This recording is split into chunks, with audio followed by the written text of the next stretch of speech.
The idea of the next Mike Tyson gets thrown around recklessly in boxing, usually attached to raw power without the discipline to sustain it. But Abdullah Mason feels different because the dominance isn't loud, it's controlled. At just 21 years old, he doesn't rush moments or chase knockouts like a young fighter desperate to prove himself. He glides through the ring with a calm that feels borrowed from veterans twice his age, reading distance, measuring reactions, and dismantling opponents piece by piece before the finish even feels inevitable. Watching Mason isn't about waiting for chaos. It's about watching inevitability take shape in real time. A young southpaw who understands that destruction works best when it's precise. From the opening bell of his early professional fights, Mason showed that he wasn't just fast, he was thoughtful. His feet never wasted movement, his hands never fired without intent, and his eyes stayed locked on openings most fighters don't even see until they're shown on replay. Against Luis Fernandez in just his third professional bout, the moment didn't overwhelm him. Instead of forcing the pace, Mason controlled it, pulling back just inches to create space for his straight left, stepping in behind the jab, and breaking Fernandez down with body shots that made every second feel heavier than the last. The stoppage came quickly, but what lingered was how little Mason had been touched, how comfortable he looked delivering punishment without losing his balance or composure.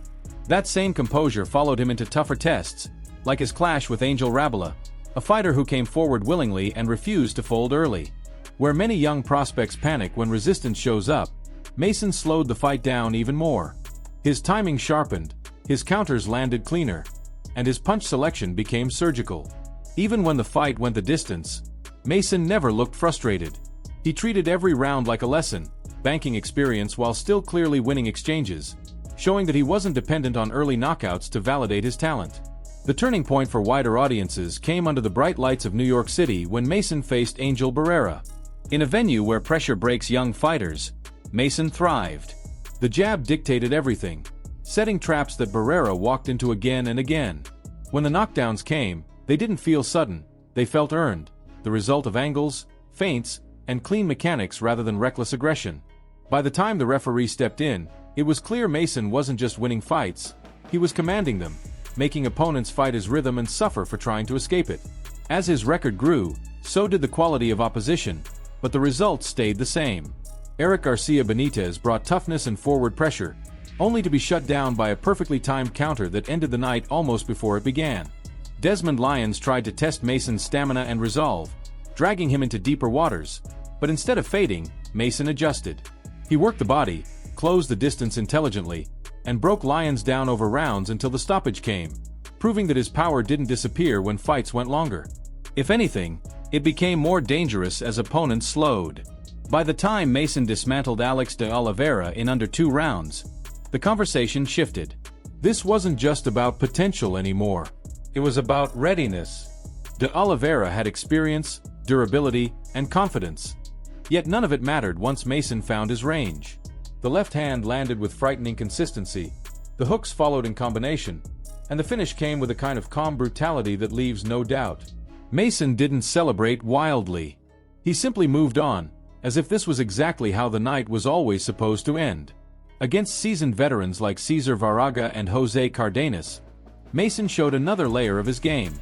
He didn't rush finishes or abandon fundamentals. He boxed patiently as rise feels accidental. He's not relying on athleticism alone, and he's not chasing viral knockouts for attention. His development has been steady, intentional, and rooted in understanding the craft.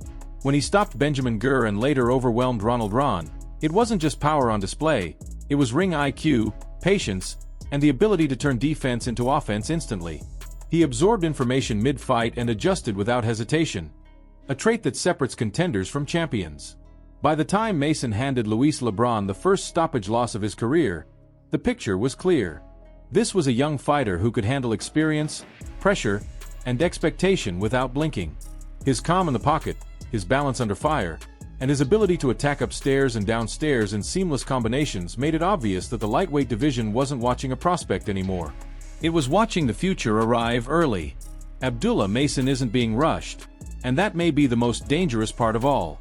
He's building something that feels sustainable, something that doesn't burn bright and fade, but grows sharper with each fight.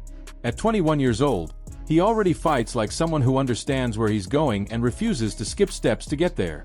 The comparisons will keep coming, the spotlight will keep getting brighter, and the stakes will only rise from here. But if his journey so far has shown anything, it's that Abdullah Mason doesn't crack under pressure. He absorbs it, studies it, and turns it into fuel. If you're watching this rise unfold, now is the time to lock in. Let me know what you think about Abdullah Mason's ceiling, whether you believe he's the future face of boxing, and which fight you want to see him in next.